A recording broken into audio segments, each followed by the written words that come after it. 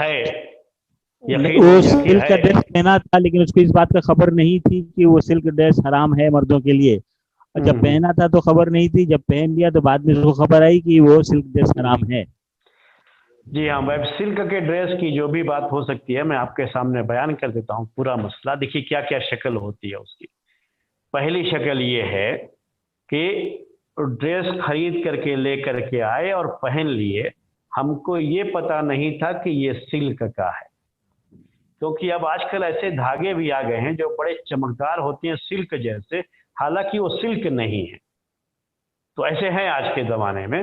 تو اس کے لحاظ سے وہ سلک کا کپڑا خرید کر کے لا کے پہن لیے, حالانکہ جب ہم نے خریدا تو ہم یہ سمجھ کر کے خریدے کہ وہ سلک کا نہیں ہے, تو ہم کو کوئی گناہ نہیں ہوگا. لیکن جیسے ہی معلوم ہوا کہ یہ سلک کا ہے تو ویسے ہی ہمیں وہ کپڑا اتار دینا ہوگا اور پھر اس کا استعمال کرنا جائز نہیں ہوگا.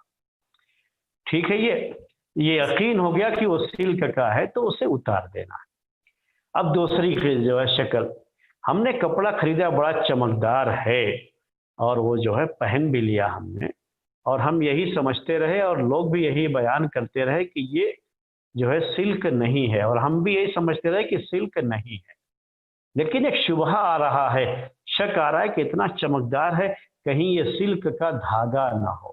تو صرف شبہے کی بنیاد پر اس کو کپڑے کو نہ پہننا ہمارے لیے نہیں, ہم اس کو پہنتے رہیں گے جب تک کہ اس کے سلک ہونے کا یقین نہ ہو ہمیں. یہ دوسری شکل ہو گئی.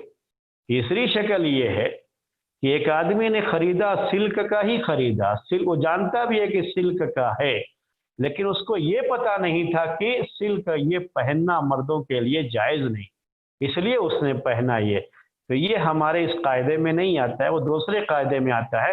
وہ قاعدہ یہ ہے کہ اگر کوئی شخص شریعت کا کوئی مسئلہ نہیں جانتا تھا اور نہ جاننے کی وجہ سے اس سے گناہ ہو گیا, غلطی ہو گئی, تو اس سے توبہ کرے, اللہ تعالیٰ سے معافی مانگے, اللہ تعالیٰ اس سے معاف کر دے گا. وہ ایک الگ مسئلہ ہے. لیکن جیسے ہی معلوم ہوا کہ یہ سلک حرام ہے, اسے وہ کپڑا نکالنا ہوگا اور پھر اسے استعمال نہ کرے, کیونکہ پھر گناہ شدید ہو جاتا ہے, سخت ہو جاتا ہے.